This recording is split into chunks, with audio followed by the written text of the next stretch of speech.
Hey gang, fresh off of boot camp in San Diego, and I want to share with you the three biggest takeaways that I got from boot camp, hearing from other owners, and also what resonated with other owners in terms of what they found most valuable. So in this video, what I'm going to be covering is the first takeaway, and it revolves around how much money should I be investing in marketing my own PT practice. So really quick, to give you a little bit of background, we've had this huge transition that's happened over the last 15 years within private practice PT, not only all over the US, but all over really the world. Transition from going from relying on physician referrals, which most of us have done our entire careers, to now we have direct access and we can go direct to the public. So there's a way to do that the right way. And that's what we're going to be talking about in these three videos. And that is the purpose of our boot camp, is where people are learning direct response marketing as applied to physical therapy private practices and how they're attracting patients in. You've heard my statistics. You've heard in the last 12 months we've had people fly in from California, Montana, Lexington, Kentucky, drive 10 hours one way just for treatment, fly in from Atlanta, Georgia. We've had people travel down from Canada, drive from Canada just for treatment here in Harrisburg, Pennsylvania. And I want to share that same skill set with you, because I think there are a lot of other really good physical therapists out there and physios. And so let's talk about how much money should you be investing in marketing your own private practice. So I've said 10%. I've also heard that in multiple other areas now. And for the last 12 years in our private practice, I've invested 10% of all of our income in marketing my private practice. Perhaps you heard, I think it was Aaron LeBauer and I were doing a podcast together, and I think he had said at one point something along the lines that he did not invest in marketing nearly to the level that we did, and I agreed. And then when we walked it through, I believe he was still at 5.5% of his total revenue.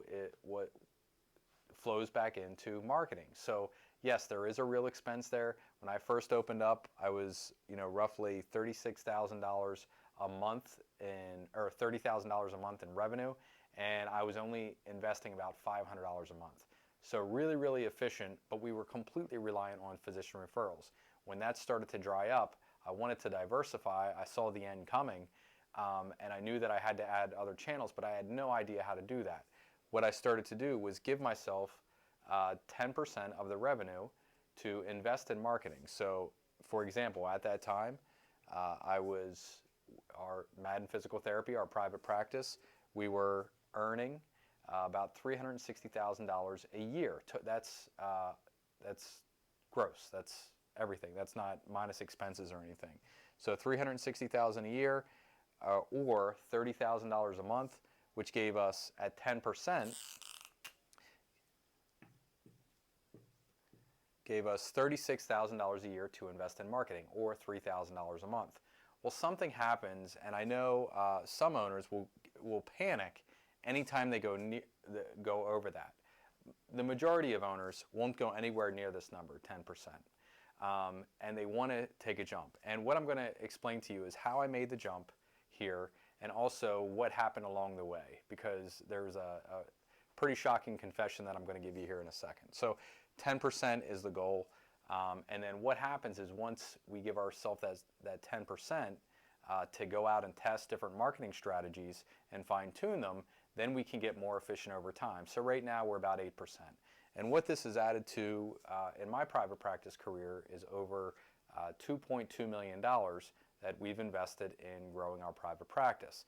Now, it wasn't always that way. Again, there's a lot of bumps along the road, and I'll share those with you. But a lot of owners will ask, perhaps the biggest barrier is they'll say, well, I'm at $36,000 a year right now with my 10%. I don't want to invest more than that ever. Well, there's a little bit of a problem with that, and it's you're going somewhere. So let's say your goal is to do like we did here, and you want to double your practice within a year. So you're going to a spot of where you're going to be $720,000 a year in gross income, or you'd have a marketing budget of $72,000. So this is roughly $3,000 a month, and you're going to a place where you're going to have $6,000 a month. So have I always stuck hardcore to that 10% rule? No, I would actually cheat upwards. And what I mean by that is, like, even though my marketing budget was only $3,000, if I saw something that I really wanted to test that I believed was going to work and we needed an extra $1,000, I would cheat in that direction because I knew I was going here. I knew I was going to point B, that in a year we were going to be, because I would keep my marketing money accountable, we would get to a point where we were now a $720,000 a year clinic and not a $360,000 a year clinic. So really important point there that you see that and realize that I wasn't preventing myself. I didn't view marketing as an expense. I viewed it as an investment. I thought that I would put money in, and if I was doing things scientifically, exactly like we teach in killer marketing and everything else at BPTM, and I was demanding a return on my money, that I would get there, that I would get to the point where we had a larger practice. And by the way, not only did that happen, so we did that in, when I started investing in marketing, we did that year one, doubled. The next year, we doubled again, so that would be like taking this to 1.44 million. And then we continued to double for another 6 months. So we did really, really well. Just got our numbers today here in the mail. We're now, we do $3.44 million a year is what we did last year in 2016. Now, bumps in the road. So now that you have permission to continue to invest in your marketing, your private practice, what are some things that can happen? Well, the first one is a knee-jerk reaction to investing too much in marketing. And if you are being diligent with your money and you're investing in areas where you know you're going to get a return, fantastic, and you're going to be okay. But what can happen is you might start seeing bills, like for example, right now in our private practice, I'll invest up to $20,000 a month in marketing. All right, that makes a lot of owners really, really queasy. And in fact, early on, why we were doing this, so we had just doubled our practice. We were in this area about $720,000 a year, and my wife was doing our books. She would come in every Friday morning and she would write our checks. And don't worry, she'll see this and she'll laugh at it, and it's a valuable part of our relationship to get to this point. But I'm in the middle of the clinic. I'm surrounded with patients, at least 4 patients, and 3 staff members. And she was going through checks, and there was a bill, a marketing bill for $4,000. And it was for something that we were doing via direct mail. And she came out into the clinic with the paper in her hand, with the bill in her hand, waving it, and she was beet red. And she said, "Why are you spending so much on marketing?" And she didn't use those exact words, but you get the idea. So I said, time out, let's get ourselves out of this situation. We walked back into the office, and she got herself calmed down, and I said, "Listen, here's the deal. Do you like where we're at now? We're a larger practice. We're helping more people in the community. We're leaving a bigger impact. We're building literally a business now where I don't have to be here 80 hours a week, and we have more income, more stability. All these, I'm able to take a vacation, go away for a week at the time without having to worry that the practice was going to collapse. Like you've received all these things. This is a return on the investment. Was it a good investment?" And she said, "Yeah, but you're spending too much money." And I said, "Well, wait. Like, what caused the business to grow?" And we backed it up, and I said, "Well, if we cut off marketing, then the business crashes. The new patients go away. The new patient flow goes away because now we're relying on the general public more, and we get rid of our growth. Then I have to lay off people. Now I have to work more.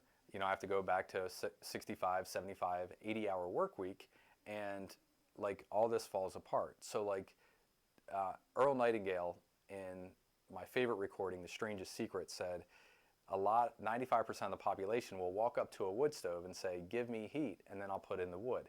It's the same exact thing with your marketing investment. And I specifically call it a marketing investment and not view it as an expense for that reason, because you're putting something in, you're putting the wood in, and then you're going to get heat back. And after my wife and I had that conversation, I said, here's the other deal. You can never do that in front of staff and patients again. When we're at home, you're the CEO. You have an at-a-glance calendar, you have whiteboards, you have chalkboards, we have 5 kids, so she's playing air traffic controller all the time, and we're running all over the place. And I said, I'll do and support whatever you want there, but when you're here, I'm the CEO. So really insensitive for me to say that, but it's become like a running joke now for the last 9 or 10 years for us that I'll say that. And she'll say, yeah, I know you're the CEO at work and I'm the CEO at home. But anyhow, you get the idea. So there's going to be this emotional knee-jerk reaction that marketing is an expense, that it's too much.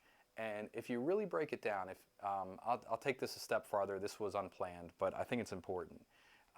Most of us as professionals, the emotion is, are we worth the investment? Am I really that good that I should be putting my message out there as an expert for back pain and sciatica, for lymphedema, for vestibular issue, BPPV and vertigo, etc. That's the true answer or the true question that most of us are struggling with. That's the challenge. And I will tell you right now, if you have a physical therapy degree, a physio license, and you're helping people and you're helping them control, and you're like 99% of us within healthcare, you're really a good person and you have the right intentions, yes, you are worth you're worth the investment, you're worth the marketing investment, getting your message out there so you can help more people. So hope this helped you out. And what we're going to be covering in the next video is another really big takeaway from boot camp. I'll see you then.